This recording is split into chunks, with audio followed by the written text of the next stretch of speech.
Now, as you're probably aware, I've been off the channels for a while. I actually wasn't working yesterday because I've got a very sore throat, a hugely bad cough, and I'm feeling pretty crappy. Everything hurts. But here we are, back in the car, and I had a very productive morning, which I'll tell you more about in a minute.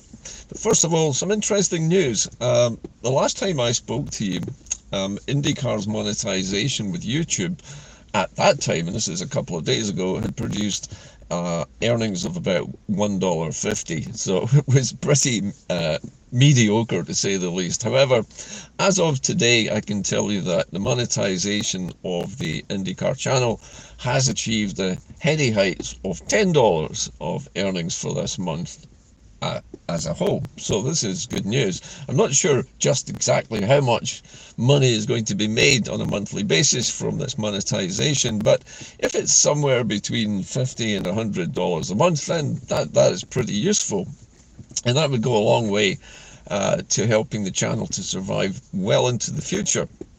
Now, the subject of the channel surviving well into the future, I also had a long meeting this morning with the head of the Scotland channel, and we had arranged to meet this morning to shoot some new film for the title sequence for the Scotland channel's version of Inde-Car.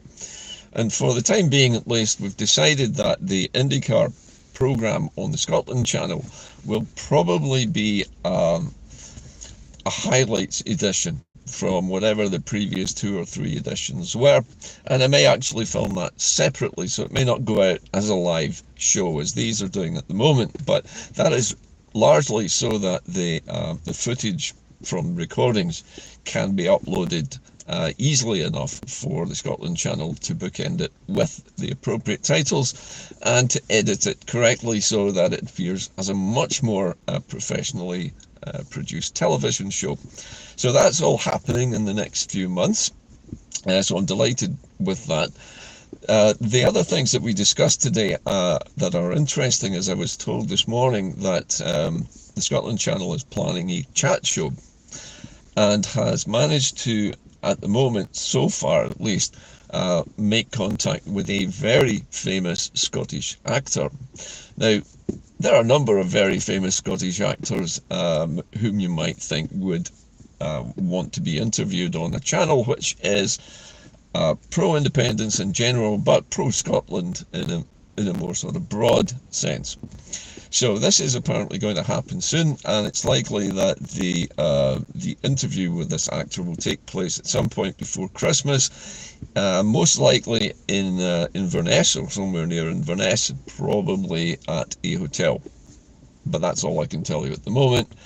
Even the producer wouldn't tell me the name of the actor involved, apart from the fact that it wasn't some of the more outspoken people that you might know who are pro-independence. For example, was it Peter Mullen, one of them, and who else did he mention to me?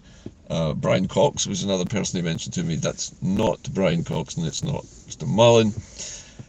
So there are a number of people that it's not. So I was trying to figure out who it actually was from the number of people that he mentioned that it wasn't. And I've got a fair idea who this might be, but let's wait and see. But according to the producer, he was telling me that most prominent Scottish actors in TV and movies are pro-independence.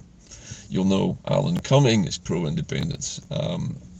So there are many different people who are pro-independence who might like to be interviewed. So I wait to see who this is going to be.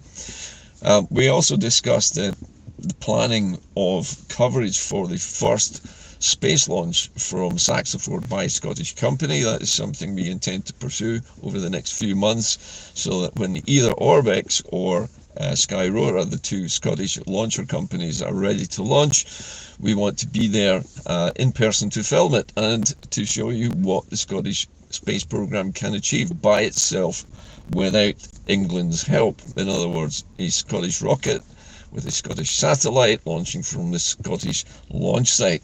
And if that all goes according to plan, that will be a world first, and Scotland will become, for the first time ever, a space-capable nation, which is something which most small countries can only dream of. So that's coming up as well. So a number of potentially interesting things coming up in the near future.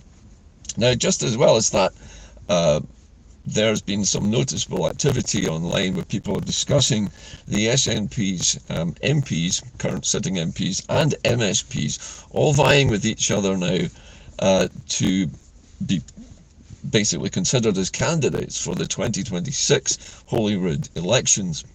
Now, quite apart from the fact that we knew this was going to happen, this is almost inevitable, I've also seen some evidence today that the SNP intends to pursue its discredited and largely ineffective SNP votes 1 and 2 policy at the general election in Holyrood, which is almost a guarantee that unionist parties will get in on the second vote.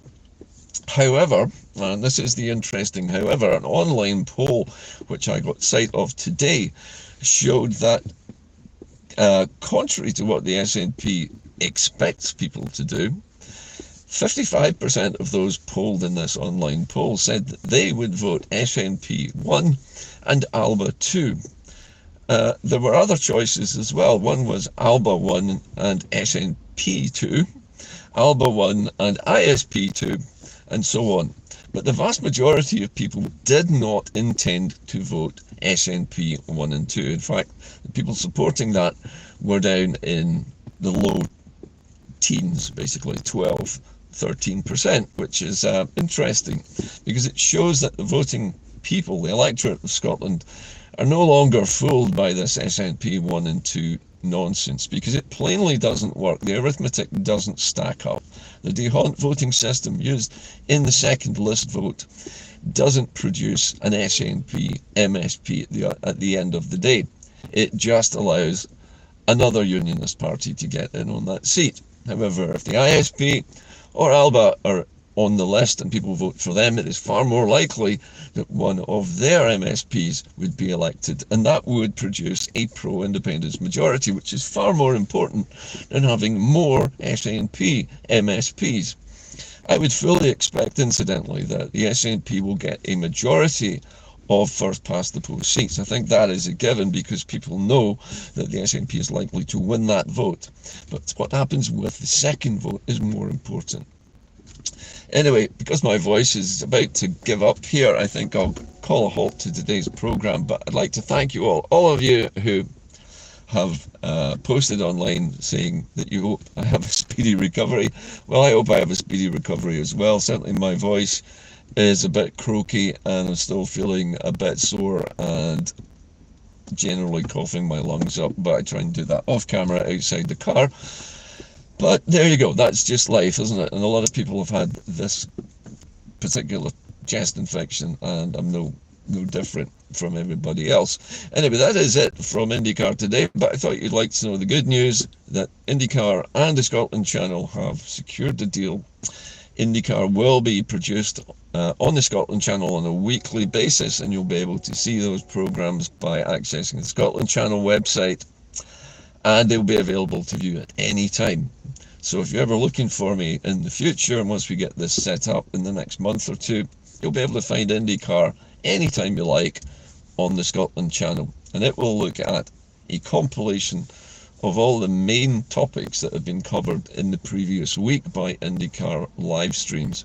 So I'm going to continue my live streams as a separate effort, if you like. They will continue as they are now, but there will be additional recorded stuff going out on the Scotland channel too, just in the same format as this. Anyway, that's it from Inde-Car today. Keep the faith, and I hope you don't get this bug. It's pretty horrible. But in the meantime, I'll see you again next time on Inde-Car. Bye for now.